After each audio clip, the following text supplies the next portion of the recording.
అదే విషయాన్ని మనకు అన్నింటిలో మన ఉపనిషత్తుల్లో కానీ భగవద్గీతలో కానీ శంకరాచార్యుల వారి లిటరేచర్లో కానీ అంతా వస్తూ ఉంటుంది. అయితే ఇక్కడ రమణ మహర్షి గారు అటువంటిదే నిసర్గదత్త మహారాజు గారు వీరిద్దరిలో ఉన్న ప్రత్యేకత ఏమంటే చాలా సారాన్ని పిండి అంత మాత్రం అందించారు. ఏమాత్రం తికపకబడడానికి వాదోపవాదాలు చేయడానికి వీలు లేని విధంగా దీన్ని మనకు బోధించారు. ఉదాహరణకి జగత్తు మిథ్య అన్న మాటని ఎక్కువగా చెప్పరు రమణ మహర్షి గారు కానీ వీరు కానీ. ఎందుకంటే ఎట్లా అని తగాద వస్తుంది.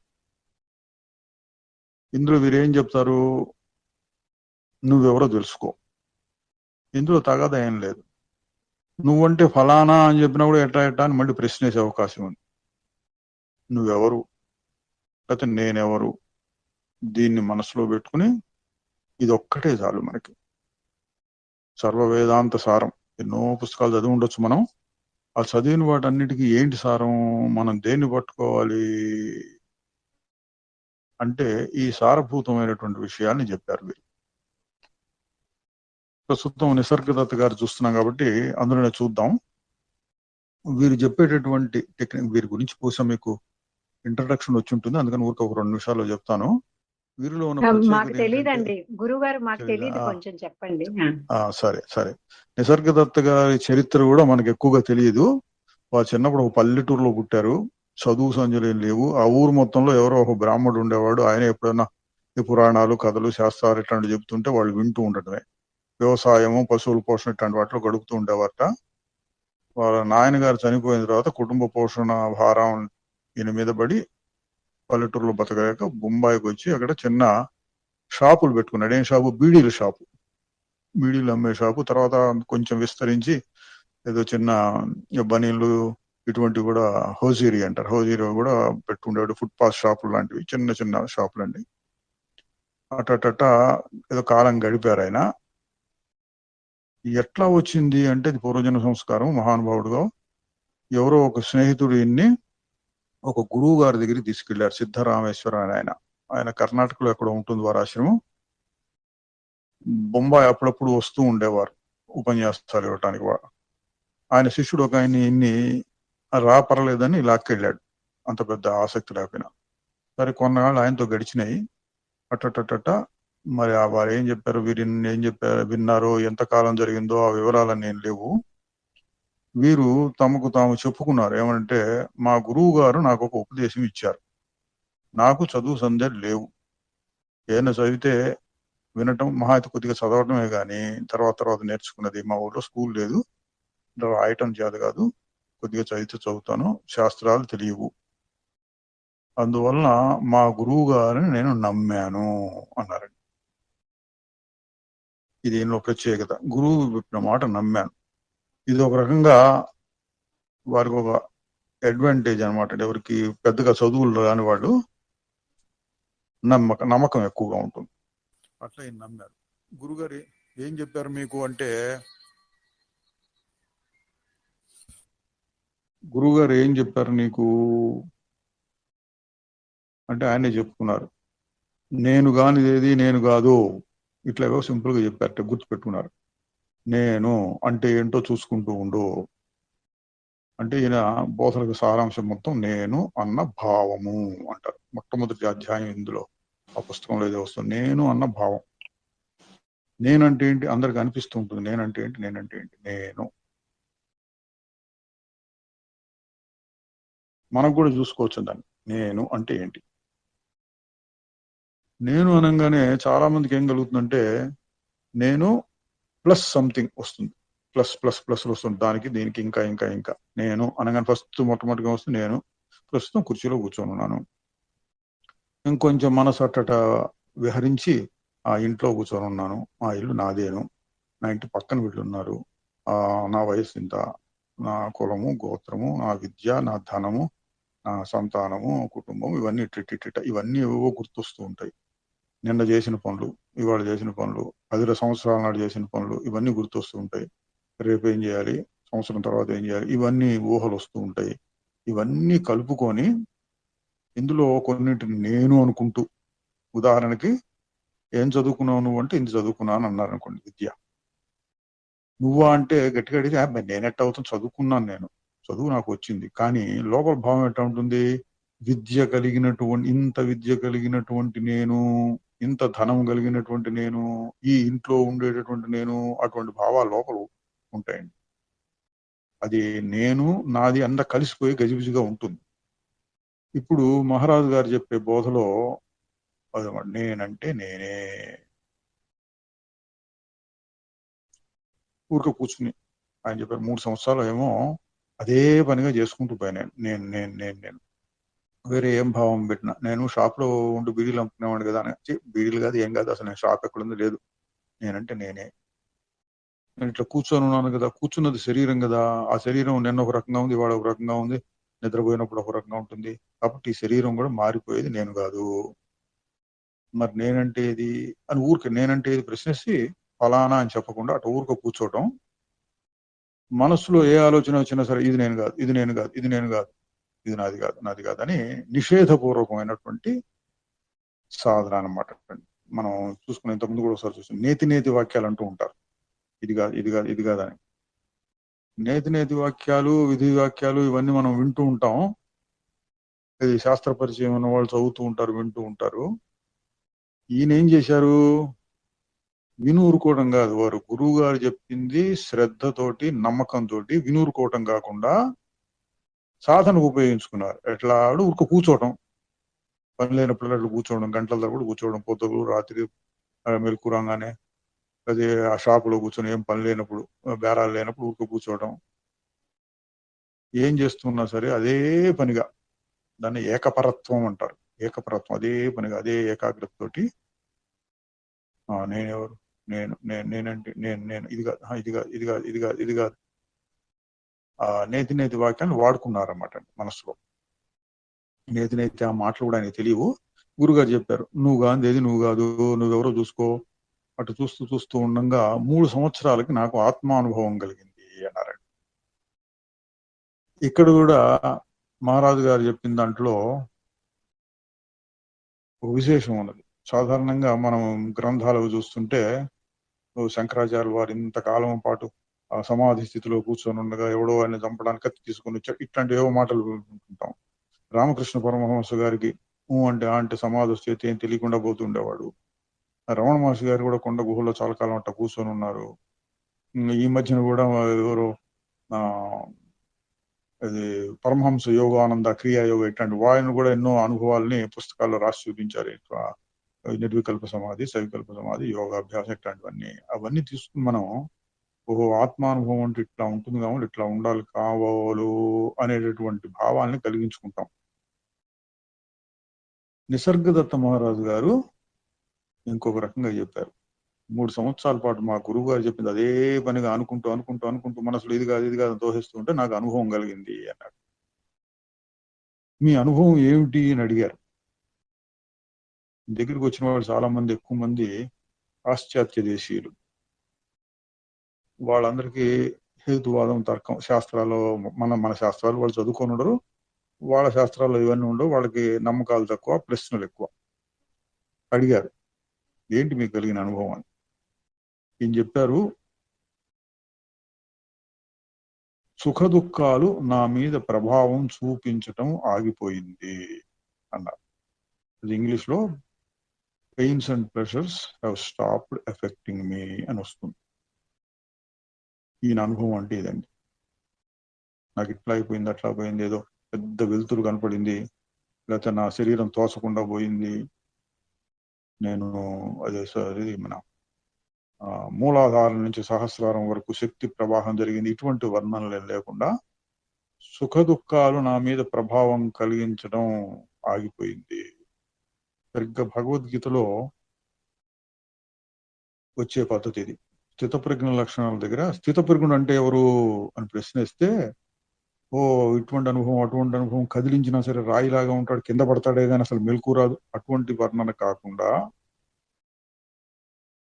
తన యందు తాను సంతుష్టితో ఉంటాడు, కోరికలు లేనివాడే ఉంటాడు, దుఃఖములు వస్తే ఉద్వేగం చెందడు, సుఖాల మీద స్పృహ లేకుండా ఉంటాడు. ఇటువంటి వర్ణన వచ్చింది. సరిగ్గా అదే రకమైనటువంటి అనుభవం మన నిసర్గదత్త మహారాజు గారు మనకు అందించారని. తర్వాత ఆయన ఏం చెప్పారంటే, ఎన్ని రకాల పనులు చేస్తూ ఉన్నా సరే నాకు ఆ అనుభవం చెడిపోలేదు, గట్టిగా పట్టుకుందనమాట. ఇది ఇంకొక పాయింట్ మనం గ్రహించవలసింది. ఎప్పుడో ఒకసారి ఇట్లా అనుభవం కలిగింది, అట్లా అనుభవం కలిగింది అని చాలా మంది చెప్పుకుంటారు. అట్లా అనుభవాలు కలిగిన వాళ్ళు కూడా మళ్ళీ తర్వాత ఆ గొప్ప స్థితిలో నిలబడలేక రకరకాలుగా దొర్లిపోవడం, కింద పట్టడం, పైన పట్టడం అది చేస్తూ ఉన్నట్టుగా మనకి చరిత్రలు కనపడుతున్నాయి. ఈయనకి అట్లా జరగల. 3 సంవత్సరాలు పట్టింది, అనుభవం కలిగింది. ఆయన నమ్మకం, గురువు మీద నమ్మకం మొదట్లో, తర్వాత తనకు కలిగిన అనుభవం ద్వారా వచ్చిన నమ్మకం, రెండు కలిసి అది నిలబడిపోయింది. తర్వాత ఏం జరిగినా సరే నాకేం అంటటం లేదు అన్న అనుభవంలోకి వచ్చారు. అరే కొంతకాలం ఆ ఇల్లు అది వదిలేసి అట్లా తిరిగి మళ్ళీ ఇంటికి వచ్చారు. మళ్ళీ వ్యాపారం అది కొద్దిగా చేసుకుంటున్నారు. తర్వాత పిల్లలు వాళ్ళు చూసుకునేవాళ్ళు. బొంబాయిలో చిన్న ఇంట్లో, ఎటువంటి ఇల్లు అంటే ఎక్కువ మంది కూర్చోడానికి కూడా ఉండేది కాదు. ఎవరన్నా ముఖ్యంగా పాశ్చాత్య దేశం వాళ్ళు అప్పుడప్పుడు వస్తూ ఉండేవారు. వచ్చినప్పుడు ఈయన ఒక రేషన్ సిస్టమ్ లాగా పెట్టారండి. ఆ గదిలో కూర్చోడానికి 15-20 మందికి చోటు ఉంటుంది. అందుకని ఆ 20 మందిని కూర్చోబెట్టుకోవటం. కొంతమంది పైకి వచ్చే మెట్ల మీద కూర్చుంటుండేవాళ్ళ చోట్లేక. వీళ్ళకి ఏం చెప్పారు, ఎవరు కూడా 10 రోజుల కంటే ఎక్కువ ఉండకూడదు ఇక్కడ.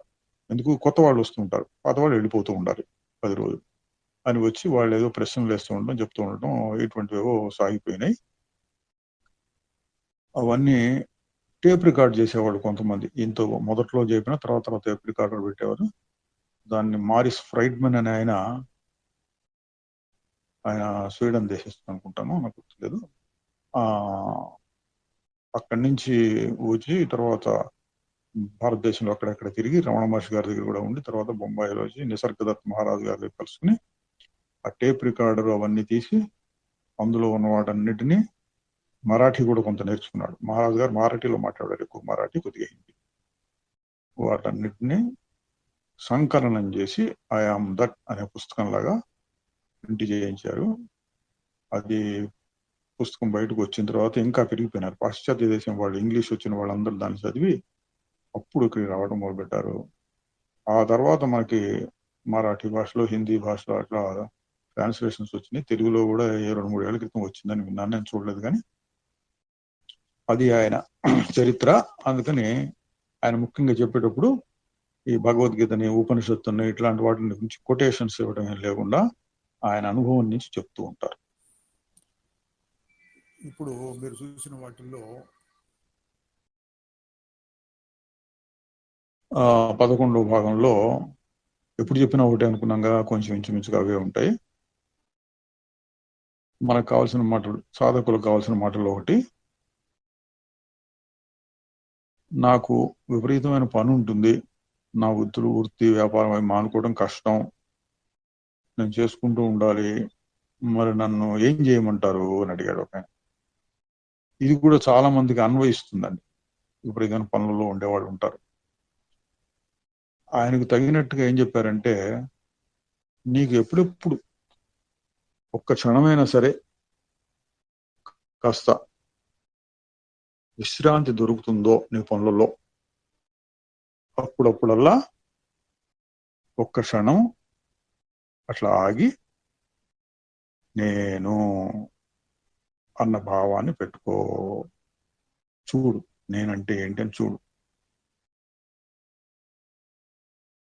నేను, మనం కూడా చేయొచ్చండి. నేను ఇప్పుడు ఒక క్షణం దొరికింది అనుకోండి మనకి, నేను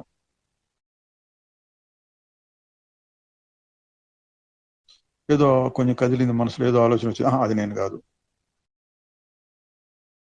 కుర్చీలో కుర్చీ కాదు, కుర్చీలో కూర్చున్న శరీరం నేను కాదు. దీన్ని చూచేటటువంటిది ఒకటి లోపల ఏదో ఉంది, మనస్సు, అదేమో చూచే, అది కూడా మారిపోతుంటుందిగా. ఇప్పుడు ఇట్లా, అప్పుడట్లా రకరకాల ఆలోచనలు వస్తున్నాయి. ఆలోచనలు కూడా మారిపోతున్నాయి, అది కూడా కాదు. మారిపోయేది ఏది నేను కాదు.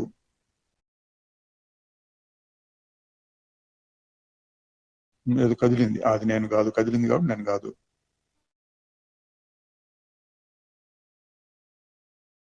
ఏది కదలకుండా ఉంటుంది?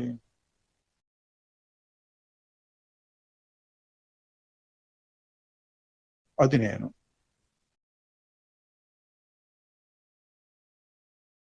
ఇది కొంత, అంటే కాస్త సమయం దొరికిన వాళ్ళు కాస్త ఎక్కువసేపు చేస్తూ ఉండొచ్చు. ఈ అడిగిన ఆయన ప్రశ్నను బట్టి నాకు ఎక్కువ సమయం దొరకదు, ఏం చేయమంటారండి? ఎప్పుడెప్పుడు నీకు సమయం దొరుకుతుందో కాస్త విశ్రాంతి నీ పనులలోనే. ఆ పని ఈ పని చేస్తాం, మధ్యలో కాస్త దాహం వేసి ఉండొచ్చు మనకి. ఆ సమయంలో అది ఆకలిస్తే తినడానికి లేచాం, లేదా బాత్రూమ్కి వెళ్ళాల్సి వచ్చింది, లేదా కాళ్ళు పట్టుకున్నట్టుగా వస్తే లేచి ఒకసారి అటు ఇటు కొంచెం 2 అడుగులు వేసి మళ్ళీ సర్దుకున్నాం. ఇట్లా ఎన్నో ఎన్నో, ఎంత పనిలో ఉన్న వారికైనా, తీరిక లేని పనుల్లో ఉన్న వాళ్ళకైనా అప్పుడప్పుడు కాస్త విరామం దొరుకుతుంది. ఏదో అర్జెంట్ పని మీద బయటికి వెళ్ళి ఏదో పట్టుకురావాలి, షాప్ దాకా వెళ్ళి తీసుకురావాలి అనుకోండి. వెళ్ళే మార్గంలో నేను మనస్సును పెద్దగా ఉపయోగించక్కర్లా. నేను ఎవరు? నడిచేది నేను కాదు. నడవడం అనేది మారిపోతుందిగా, నేను కాదు. మరి ఎవరు? దాన్ని చూసేది నేను. ఆ నేను అన్న మాట కూడా మారిపోతుందిగా.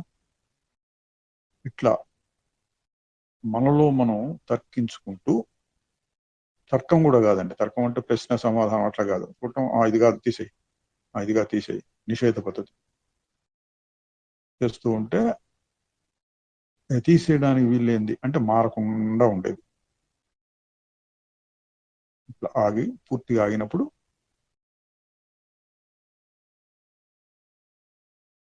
దాన్ని ఆగి చూడు అని చెప్తూ ఉంటాం. అప్పుడు ఆగి చూడు,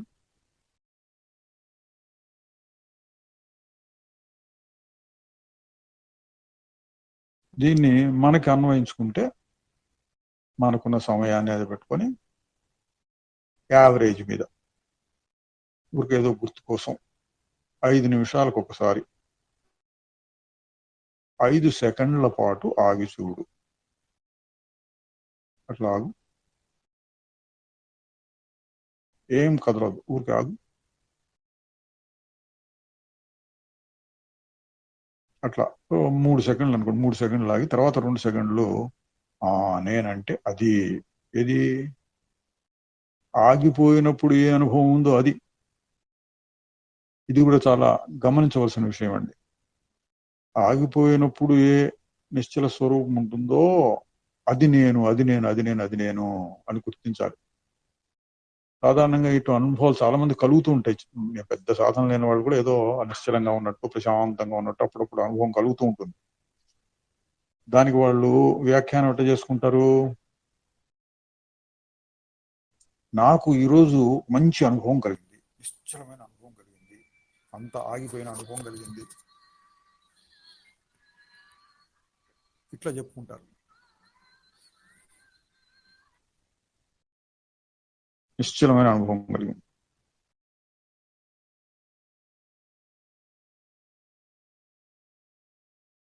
నాకు అనుభవం కలిగింది అంటారే గాని నేను ఆ అనుభవమే అనేది రావాలి. ఆ అనుభవమే నేను. దానికోసమే మనం కొంత సిద్ధాంత భాగం కూడా తెలుసుకొని ఉండాలి. ముందు మనం రకరకాల శాస్త్రాలు చదువుతుంటే, గ్రంథాలు పెద్దవాళ్ళు చెప్పినవి, ఇప్పుడు నిసర్గదత్త గారు చెప్పి చదువుతున్నాం అనుకోండి. ఆత్మ అనేది ఒకటి ఉంటుంది, అది మారని స్వరూపము. చాలు, ఆత్మకి 50 లక్షణాలు ఉంటాయి, అవన్నీ చదువుకోగల. ఏదో ఒకటి లెక్క చెప్పండి అంటే మారకుండా ఉండేది ఉనికి, ఉత్త ఉనికి. ఈ లక్షణం పెట్టుకొని చూస్తుంటే ఏది మారకుండా ఉంది? అది నేను. కాబట్టి అట్లా ఆగి చూసినప్పుడు ఏ అనుభవం ఉందో అది మారటం లేదు, కాబట్టి ఆ అనుభవమే నేను. ఇదండి ఇక్కడ వచ్చేటటువంటి కష్టం. ఇది ఒక కష్టం అండి. అసలు అనుభవం కలగడమే కష్టం, సిద్ధాంత భాగం అర్థం చేసుకోవడం అదొక రకమైన కష్టం. అంటే అనుభవం కలిగిన తర్వాత కూడా ఆ అనుభవం నేను అనుకోవటం మహా కష్టం. ఎందుకు? మనం అలవాటు పడ్డాం. శరీరంలో ఉంటూ శరీరమే నేను, శరీరమే నేను, శరీరమే నేను బాగా గట్టిపడిపోయి ఏదో ఒక రూపం, నామం, నేను అనగానే ఫలానా రూపం, నామం, ఫలానా భావాలన్నీ వస్తాయి. ఫలానా వాడు అనగానే ఫలానా రూపం మనసులోకి వస్తుంది. అట్లా 10 మందిని వాళ్ళు వీళ్ళు అన్నప్పుడు వాళ్ళ రూపనామాలు, జంతువుల్ని, వస్తువుల్ని, ప్రతిదానికి ఒక రూపం, నామం కలిసి ఉంటాయి. ఏ రూపము నామము లేకుండా అక్కడ ఉత్త అనుభవాన్ని నేనంటాం. ఎట్లా? ఇంకో రకంగా చెప్తే మన అందరికీ తెలిసినటువంటి గాఢ నిద్ర. రమణ మహర్షి గారు ఎక్కువ చెప్తుంటారు గాఢ నిద్ర గురించి. గాఢ నిద్రలో ఉన్నది ఎవరు? వేరే ఎవరన్నా ఉన్నారా? నేను లేకుండా నేను ఇల్లు ఖాళీ చేసి వెళ్ళిపోతే మళ్ళీ తిరిగి వచ్చేదాకా వేరే ఎవరన్నా ఉన్నారా మన ఇంట్లో? అట్లా కాదు. గాఢ నిద్రలో ఉన్నది నేనే. అది ఎట్లా ఉన్నావు? ఆ అనుభవాన్ని గుర్తు తెచ్చుకోవాలి. అది నేను అంటే ఏంటి? శరీరము, రూపనామములు, ఈ ప్రపంచం ఇవన్నీ వదిలేసి ఆకాశంలాగా నేను ఉంటాను. చిదాకాశము అని వాడు వస్తూ ఉంటుంది యోగ వాసిష్టంలో ఎక్కువ. చిదాకాశం అంటే ఆకాశం లాంటి అనుభవం. అంటే ఓ రకం ఉండటం.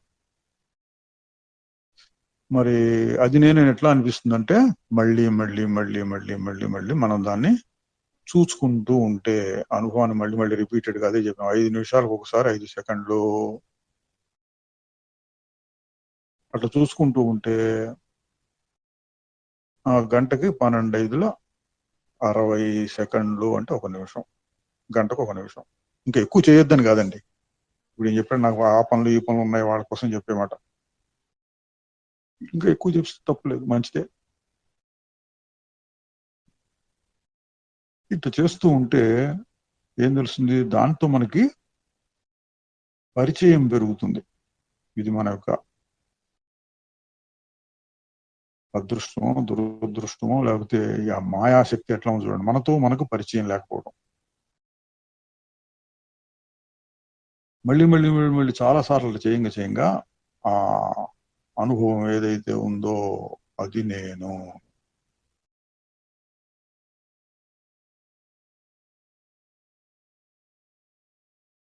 అది నేను అనేటువంటిది మనకు కొంచెం గట్టిపడే వరకు కొంచెం ప్రయత్నంతో చేస్తూ ఉండాలి. మళ్ళీ మళ్ళీ చేయటం. అది నేను, ఇది కాదు, అది నేను అన్ని చేస్తూ ఉండమని ఇప్పుడు మహారాజు గారు చెప్పినటువంటి భావం. ఎప్పుడెప్పుడు ఒక్క క్షణం నీకు తీరిక దొరుకుతుందో అప్పుడు చెయ్యి. చూడండి, నువ్వు మన యోగాభ్యాసం మొదలైన వాటిలో చెప్తారు ఒక ఆసనం వేసుకొని కూర్చోవాలి. ధ్యాన ఆసనాలు అంటే పద్మాసనం, సిద్ధాసనం అట్లాంటివి. 3 గంటల సేపు కదలకుండా కూర్చుంటే అది దాన్ని ఆసన జయము అంటారు యోగంలో. కనీసం 1 గంట సేపు కూర్చోగలగాలి. చాలా మందికి ఇది కుదరదు. ఎందుకు? గృహస్థాశ్రమంలో ఆ పనులు తిరుగుతుంటారు. తర్వాత వయస్సు అయిపోయిన వాళ్ళు ఎక్కువ ఉంటారు. గంట సేపు కదలకుండా కూర్చొని కుదరదు. 10 నిమిషాలు కూర్చోవడం కూడా కదలకుండా కూర్చోమంటే కష్టమే. అటువంటి సాధనలు చెప్పకుండా ఏం చెప్పారు? ఎప్పుడెప్పుడు తిరిగి దొరుకుతుందో, నిలబడి ఉన్నప్పుడే అనుకోండి, ఏదో పని చేస్తూ అమ్మయ్య ఒక్క క్షణం ఆగాం, తర్వాత ఏంటి అన్న మాట వస్తే ముందు ఆగి చూడు ఒకసారి, తర్వాత చూద్దాం. నిలబడే ఆగి చూడు, ఆగు ఒక్క క్షణం చేయొచ్చు. ఎక్కడ పడితే అక్కడ నిలబడి, కూర్చుని, పడుకుని, బాత్రూంలో ఉన్నప్పుడు, స్నానం చేసేటప్పుడు, తినేటప్పుడు, ఎప్పుడు కుదిరితే అప్పుడు. ఇట్లా మళ్ళీ మళ్ళీ మళ్ళీ మళ్ళీ తన స్వరూపాన్ని గుర్తు చేసుకుంటూ ఉంటే తెలిసిన దాన్ని, ఉన్నదాన్ని మళ్ళీ చూడటం, మళ్ళీ గుర్తు చేసుకోవడం, మళ్ళీ చూడటం, మళ్ళీ గుర్తు చేసుకోవడం. దీని మీద కూడా కొంతమంది ప్రశ్న వేస్తూ ఉంటారు. మహారాజు గారిని అడిగారు, మన 11లో వచ్చింది, ఇంకెక్కడో వచ్చింది మొత్తాన్ని ఒక చోట. మరి ఇట్లా చూసుకో, నిన్ను నువ్వు చూసుకుంటారు. చూచేది ఎవరు ఇక్కడ? ఆత్మస్వరూపం మారదని చూసేది ఎవరు అంటే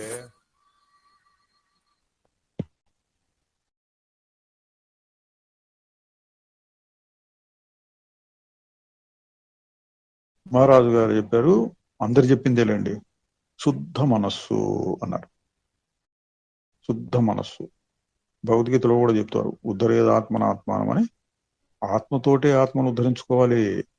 ఈ సందర్భంలో ఆత్మ అంటే మనస్సు అని అర్థం. మనస్సు శుద్ధమై మనస్సు తనను తానే ఉద్ధరించుకోవాలి. మనస్సు వెళ్ళి ఆత్మను ఉద్ధరించడం కాదు, ఆత్మ వచ్చి మనస్సును ఉద్ధరించడం కాదు. మనస్సును మనస్సే ఉద్ధరించుకోవాలి. మనస్సును మనస్సే జయించాలి అన్నట్టు. అంటే మలినమైన మనస్సును శుద్ధమైన మనస్సు జయించాలి. శుద్ధం ఎట్లా అవుతుంది అంటే మళ్ళీ రకరకాలు చెప్పారు. అవి ఇవి ఇవి ఇవి ఎన్నో ఎన్నో చేయాలి అని.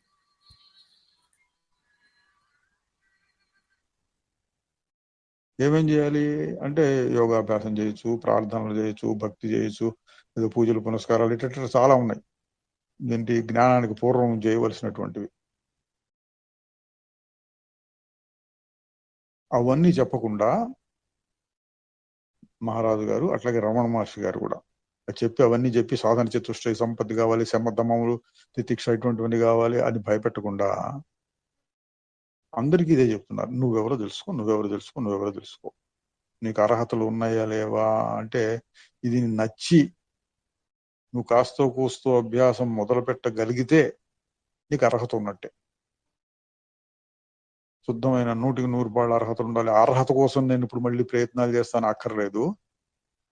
నీకు కాస్తో కూస్తో అర్థమైతే నేనెవరు అన్నదానిని నువ్వు చేయటం మొదలు పెడితే, అభ్యాసం చేయటం మొదలు పెడితే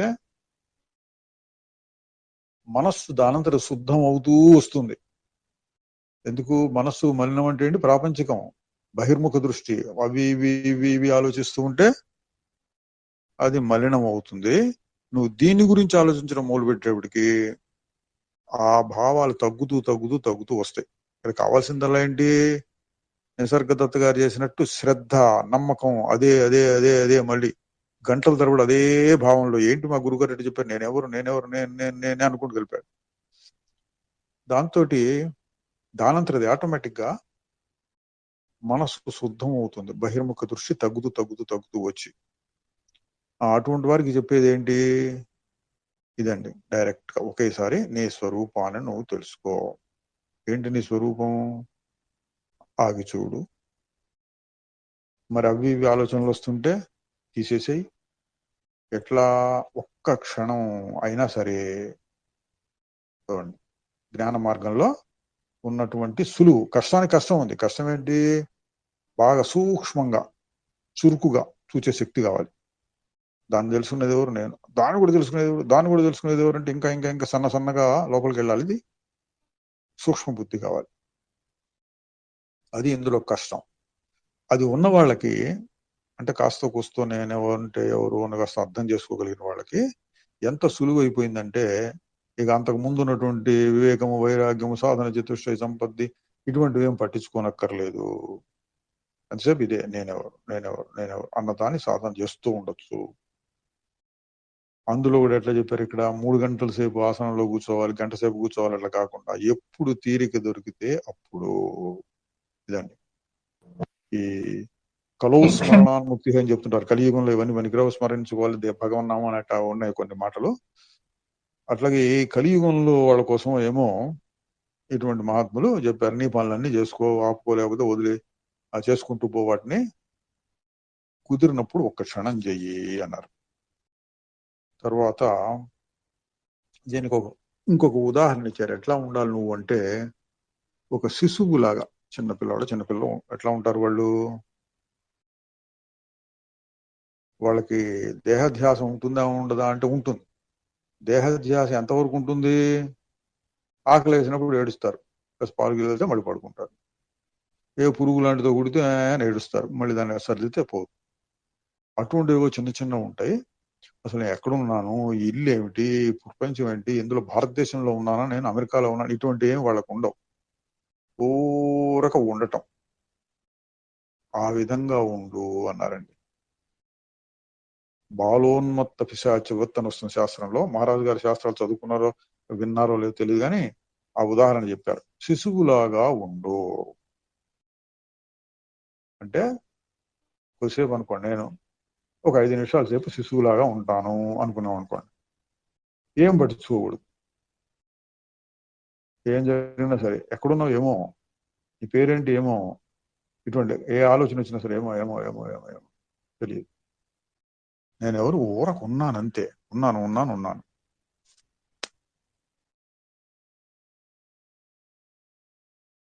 అట్లా బాల ఉన్మత్త శిశువు, బాల ఉన్మత్త పిశాచం అని కూడా అన్నారు అనుకోండి. పిశాచాన్ని సంగతి వదిలేయండి ప్రస్తుతం. బాలుని వలే, చిన్న పిల్లవాళ్ళలాగా. ఇంకొంచెం పెద్దవాళ్ళు అయినా అనుకోండి పిల్లలు, అవి ఇవి పట్టించుకుంటారు, అది కావాలి ఇది కావాలి అంటారు. కొత్తది రాగానే పాదం మర్చిపోతారు. వాళ్ళు నిద్ర రాగానే పడుకుంటారు, అన్ని పక్కన పడేసి పడుకుంటారు. వాటి మీద పట్టించుకోరు ఇంకదే.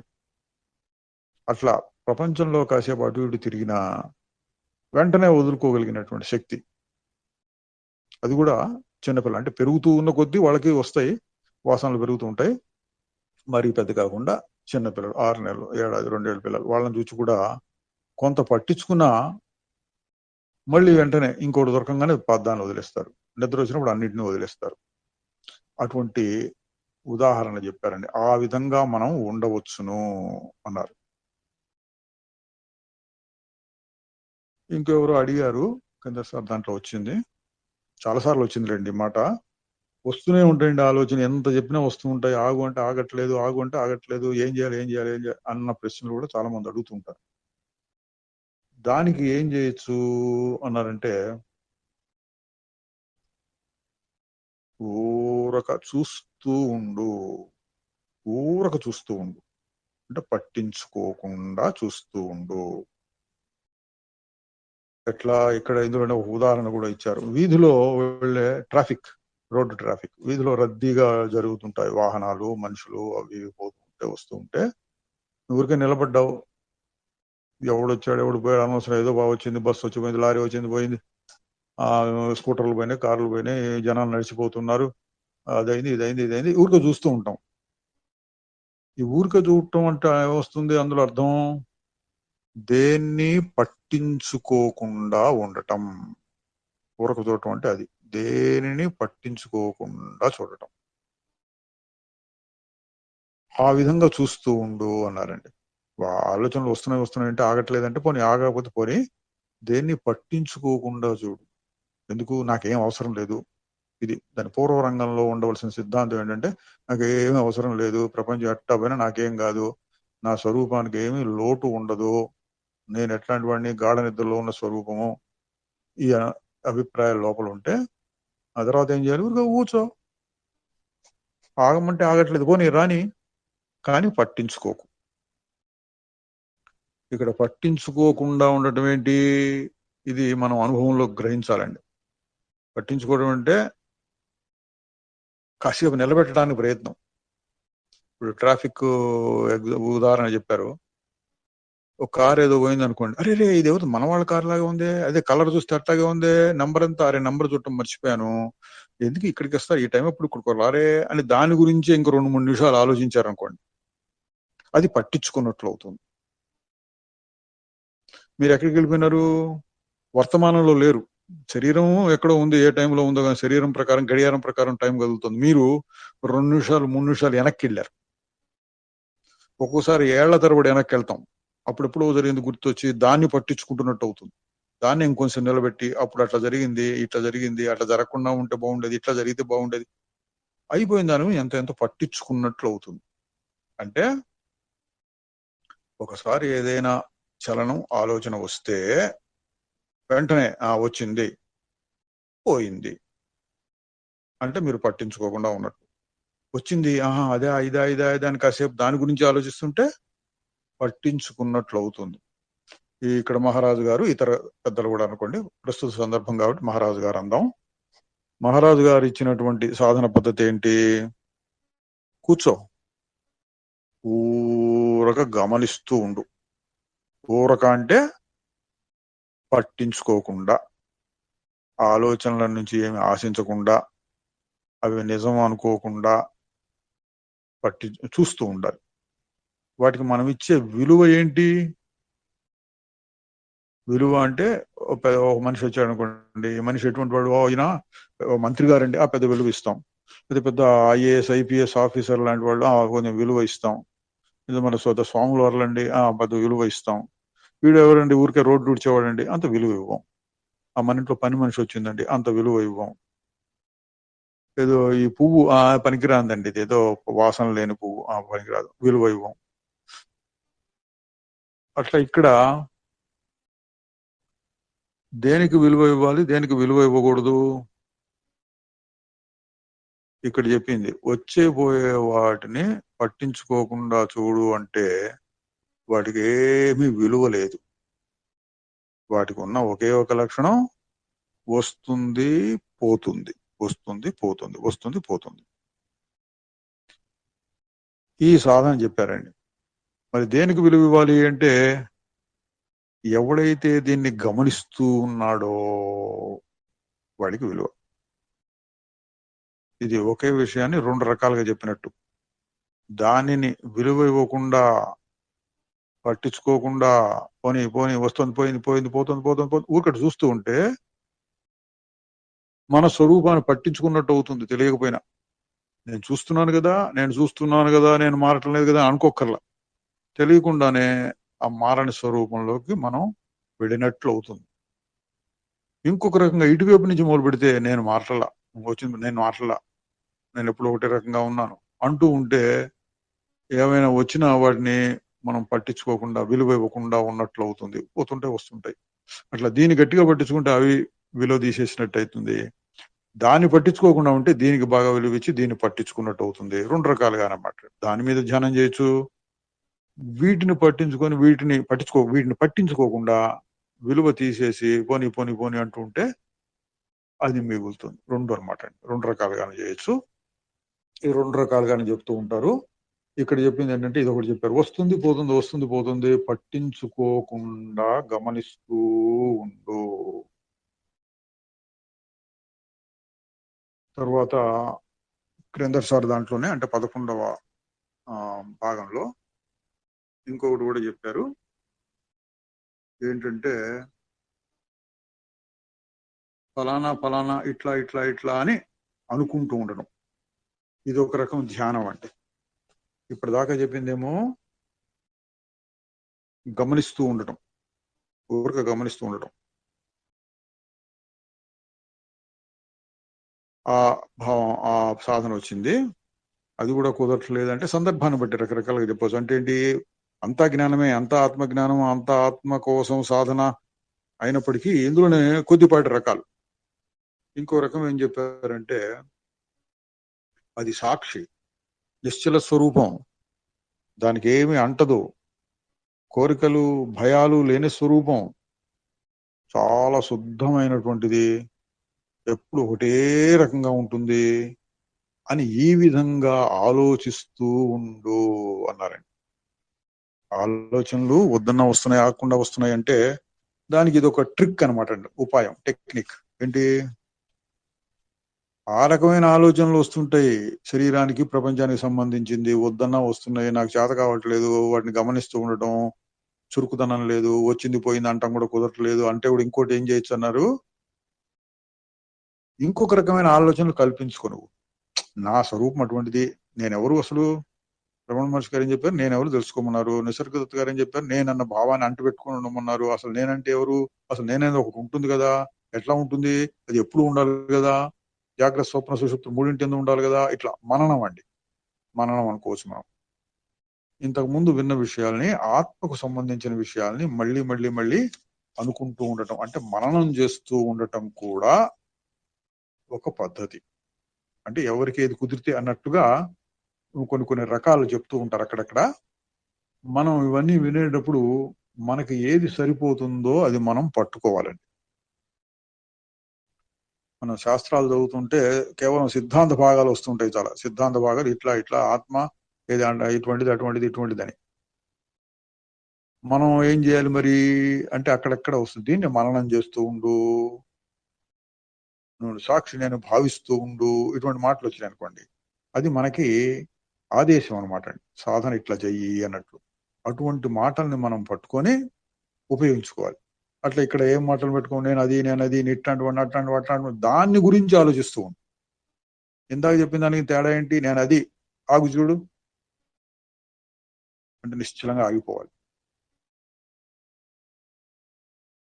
చాలా మందికి ఆగుతుంది ఆగు అనగానే, మళ్ళీ చాలా మందికి ఎక్కువసేపు ఆగదు. అది కూడా ఉంది. అప్పుడు ఏం చేయొచ్చు అంటే మననం, ఆత్మను గురించి మననం. అది ప్రపంచాన్ని గురించి మననం అంటే ప్రపంచంలో రకరకాల విషయాలు, దానికి మనకు సంబంధం అట్లా మననం కాదు. ప్రపంచం మాయా కళ వంటిది, ఉన్నది వస్తుంది పోతుంది అంతేగాని దానికి నిజమైనటువంటి విలువ లేదు. అది ఏం చేయలేదు. ఒకవేళ ప్రపంచం నిజమైనా సరే నన్నేమి చేయలేదు. నేను అసంగ స్వరూపం కాబట్టి ఎన్ని వచ్చినా ఎన్ని పోయినా ఏమీ మారక ఎరుగు సాక్షిని నేను. అది వస్తుంది పోతుంది, నేను మారటం లేదు. ఇటువంటి భావాలని మనసులో తిప్పుకుంటూ ఉండొచ్చు. ఇది మననం అనేటువంటి సాధనలాగా వస్తుందండి. ఇది కూడా కిందటి భాగంలో మహారాజు గారు ఒక చోట చెప్పారు. తర్వాత ఇంకొకటి కూడా వచ్చింది ఏంటంటే, ఒక ఆయన అసలు ధ్యానం ఏంటి, ధ్యానాలు ఎన్ని రకాలుగా ఉంటాయి, ఎట్లా చేయాలండి నాకేం తెలియట్లేదు అంటే,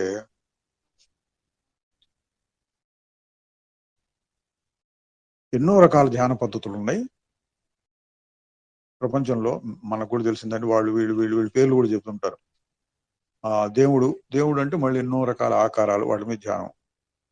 దేవుడి ఆకారం మీద కాకుండా దేవుడి నామం మీద, ఏదో ఓంకారం మీద నో రామారామనం, ఆ శబ్దం మీద ధ్యానం. అట్లాగే కొంతమంది యోగులు శరీరంలో చక్రాలు ఉంటాయని ఆ చక్రాల మీద ధ్యానం. భృకుటి స్థానం, రెండు కనుబొమ్మల మధ్యలో ఉండేటువంటి ప్రాంతం మీద మన దృష్టిని అట్లా ఏకాగ్రంగా నిలబెట్టి చేస్తూ ఉంటాం ధ్యానం. ఎదురుకుండా మనం ఏదో రాసుకొని దాని మీద చూస్తూ కూర్చోవటం, అదో ఇట్లా ఎన్నో ఉన్నాయండి చెప్పేవి. ఒక్కొక్క గురువు గారు ఒక్కొక్క చెప్తుంటారు. అందులో మార్పులు కూడా చేస్తూ చెప్తూ ఉంటారు. ఇప్పుడు కూడా అదొకటి, ఆ మెడిటేషన్ సెంటర్, ఈ మెడిటేషన్ సెంటర్స్ అని చాలా ఉన్నాయి. వాళ్ళు కూడా రకరకాల ధ్యాన పద్ధతులు చెప్తూ ఉంటారు. మహారాజు గారు అన్నారు, ఎన్నో ఉన్నాయి, నీకు ఏది నచ్చితే చేసుకోవచ్చు, అది కుదరకపోతే ప్రార్థనలు కూడా చేసుకుంటూ ఉండు అన్నాడు. ప్రార్థనలు అంటే మనసు చెలిసిపోతుంది, నాకు నా వల్ల కావటం లేదు అన్నప్పుడు ప్రార్థనలు లాంటివి కూడా ఉపయోగించుకుంటూ ఉండు. అయితే అవన్నీ ధ్యానం కిందకే వస్తాయి లోకంలో. అయితే అసలు సత్యాన్వేషణకు సంబంధించి ధ్యానం చెప్పమంటే అది ఒకటే రకంగా ఉంటుంది. ఇన్ని రకాలు ఉండవు, 100,000 రకాలు కాదు. ఏంటి ఆ సత్యాన్వేషణ అంటే, సత్యాన్ని నువ్వు కొత్తగా తీసుకురాక్కర్లేదు ఏదో చేసి. కాబట్టి సత్యాన్వేషణ కోసం చేసే ధ్యానము అంటే సత్యము కాని దానిని తొలగించుకుంటూ ఉండటమే. రకరకాల ఆలోచనలు వస్తూ ఉంటే దాన్ని తీసేసుకుంటూ ఉంటాం, ఇది కాదు అన్నట్టు. ఈ సత్యాన్వేషణ కోసం ఇతర ఆలోచనలను తొలగించుకుంటూ ఉండటమే అసలైన ధ్యానము. ఇది ధ్యాన పద్ధతి. జ్ఞానయోగంలో ధ్యానం అండి. రెండు చుట్ట జ్ఞానం ధ్యానం రెండు ఒకటి రకంగా అనిపిస్తాయి ఉచ్చారణలో. జ్ఞానం గ, జ్ఞానం, ధ్యానం ధ. జ్ఞానయోగంలో ధ్యానం ఇట్లా ఉంటుంది. ఏంటి, నీ స్వరూపాన్ని నువ్వు పట్టుకోలేవు. ఎందుకు? నీ స్వరూపం నిశ్చలమైనటువంటి నిరాకారం. ఆ నిరాకారం నేను, ఆ నిరాకారాన్ని అట్లా మనసులో నిలబెట్టుకోవడం కొంచెం కష్టమైన విషయం. మరి అంతకంటే కొంచెం తక్కువ ఏంటంటే, ఇది నేను కాదు అని తీసేసుకుంటూ మిగిలింది నేను అని చెప్పుకోవడం.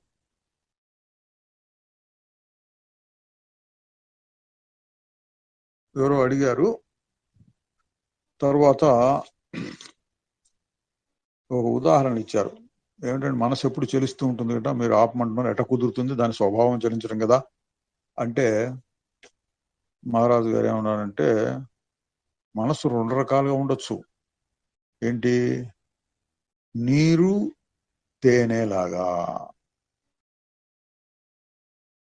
నీరు ఒకసారట ఇది మన గ్లాసులోనో బొక్కలోనో నిల్వ ఒకసారి అట్లా కొడితే కాసేపు కొన్ని సెకండ్ల పాటు నిమిషం పాటు అట్ట ఆగి చెలించి తర్వాత మెల్లిగా దాని మామూలు స్థితికి వస్తుంది. తేనె అన్నాడు. తేనెని ఒకసారి మనం చెంచాతోటో చేతితో వేలుతో అట్ట కొడితే వెంటనే మళ్ళీ మామూలు అయిపోతుంది. 1 సెకండ్లో 1 సెకండ్ 2 సెకండ్లో అయిపోతుంది. నీవు ఆ విధంగా తేనెలాగా ఉండేటట్లుగా నీ మనస్సుకి శిక్షణ ఇవ్వవచ్చు. అంటే కొంచెం ప్రయత్నం చేయంగా నీరులాగా చలించకుండా తేనెలాగా చలించేటటువంటి స్థితి వస్తుందన్నారు. మంచి ఉదాహరణ. అంటే ఏంటి? ఇది ఎవరికి ఉంటుంది? మహారాజు గారు లాంటి వాళ్ళకు ఉంటుందండి. ఇప్పుడు ఏదో ప్రశ్న అడిగారు, ఆయన ఏదో సమాధానం చెప్పారు, మళ్ళీ నిశ్చలం. ప్రశ్న విన్నారు, వినేటప్పుడు కొంచెం చలనం, ఈయన సమాధానం చెప్పేటప్పుడు కొన్ని సెకండ్లో లేకపోతే 1-2 నిమిషాలు, అంతకంటే పెద్ద సమాధానాలు ఉండవు. అయిపోగానే మళ్ళీ నిశ్చలం. అడిగా ఆయన ఎవరో 2 నిమిషాలు 3 నిమిషాలు 5 నిమిషాలు 10 నిమిషాలు మాట్లాడాను. అయిపోయినాక మళ్ళీ నిశ్చలం. అయిపోయిన వెంటనే మళ్ళీ ఇంకా చెలిస్తూ ఉండకుండా ఎంత అవసరమో అంత. ఇది కూడా ఒక రకమైన వ్యవహారం అనుకోండి. మహారాజు గారికి వ్యవహారం ఉంది, మనకి వేరే వేరే వ్యవహారాలు ఉంటాయి. మనం లక్ష్యం చేరవలసిన స్థితి ఎట్లా ఉండాలి? తేనెలాగా ఉండాలి మన మనస్సు. ఏదైనా అవసరమైనప్పుడు అవసరమైనంత వరకు ఆ పనులు ఈ పనులు చేసుకోవచ్చు, ఆలోచించవచ్చు. ఒక్కోసారి మామూలు ఆలోచన లేకుండా సుఖం దుఃఖం కూడా రావచ్చు. అయినా సరే సాధ్యమైనంత తొందరగా మళ్ళీ నేనెవరు, ఆగి చూడు, ఊరకుండు ఇట్లాంటి మాటలు చెప్పుకుని నిశ్చల స్వరూపానికి వచ్చేటట్లుగా మనం అభ్యాసం చేసి ఉండాలి. అభ్యాసం బాగా చేసిన వాడు కుదురుతుంది. కుదరటం లేదండి, నాది ఇంకా నీరులాగానే ఉంది, తేనెలాగా లేదు అనేటట్లయితే వేరే చెప్పారు సాధన ఇందాక, వచ్చిన వాడిని వస్తుంది పోతుంది అనుకుంటూ చూడు. లేదా నేనెవరు, నేను ఫలానా ఇట్లా కదా అట్లా కదా అని ఆ రకమైన ధ్యానం పెట్టుకో, అట్లయినా మంచిదే.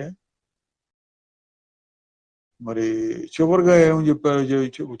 చివరిగా వచ్చే స్థితి ఏంటి అంటే ఊరకుండటమే అన్నారు. చాలా చోట్ల వస్తుంది ఊరకుండా, జస్ట్ బి, ఊరకుండటం అంతే. ఏం చేయాలండి అంటే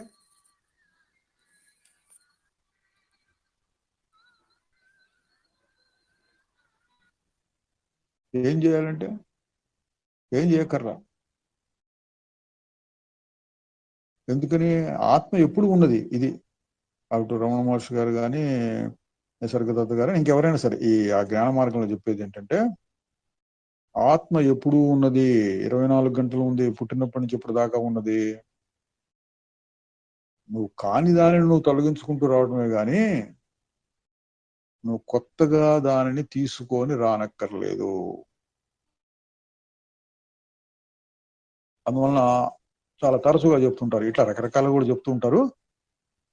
రకరకాలంటే మరి ఏదో దైవ పూజలు, నిష్కామ కర్మ అటువంటివి రావు. భగవద్గీతలు అన్ని రకాలు వస్తాయి, కానీ ఈ నిసర్గదత్త మహారాజు గారు చెప్పే దాంట్లో అన్ని రకాలు రావు. జ్ఞాన మార్గంలోనే కొన్ని రకాలు. ఊరకుండు ఫైనల్. ఏం చేయాలి? ఊరకుండటం అంటే అర్థం ఏంటి? ఏం ఆలోచించకుండా ఉండు. ఆలోచనలు వస్తున్నాయి కదంటే పట్టించుకోకుండా ఉండు.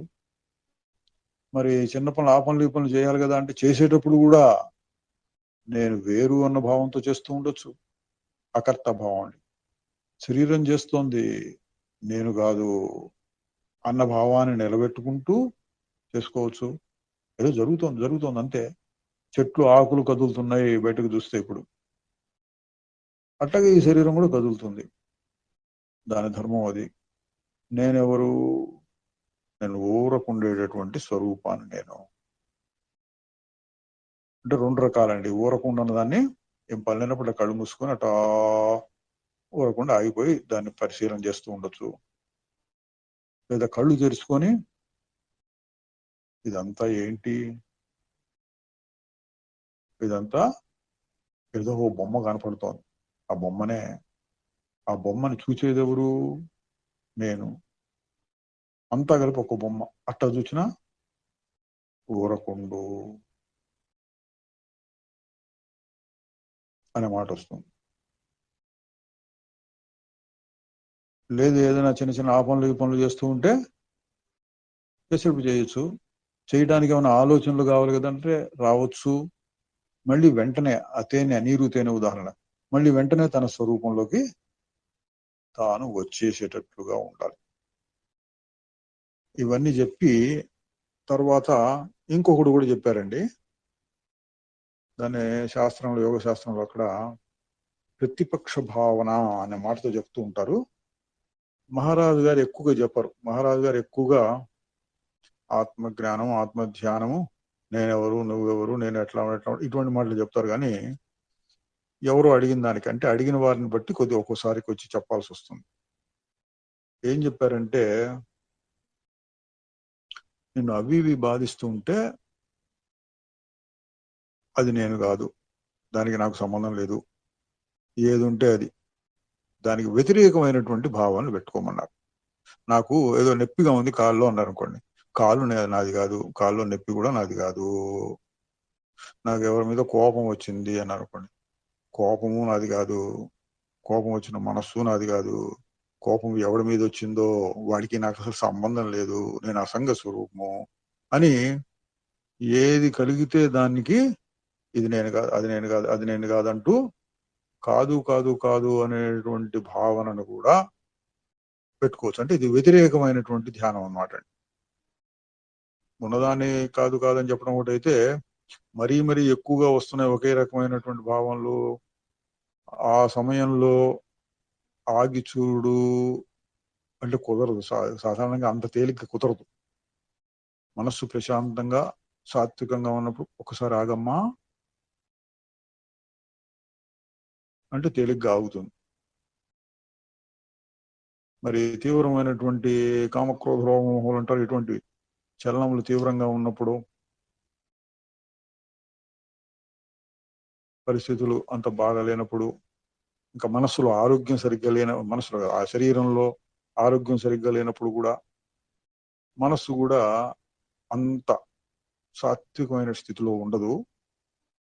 అటువంటప్పుడు ఏం చేయొచ్చు అంటే ఇతరం అని చెప్పాడు.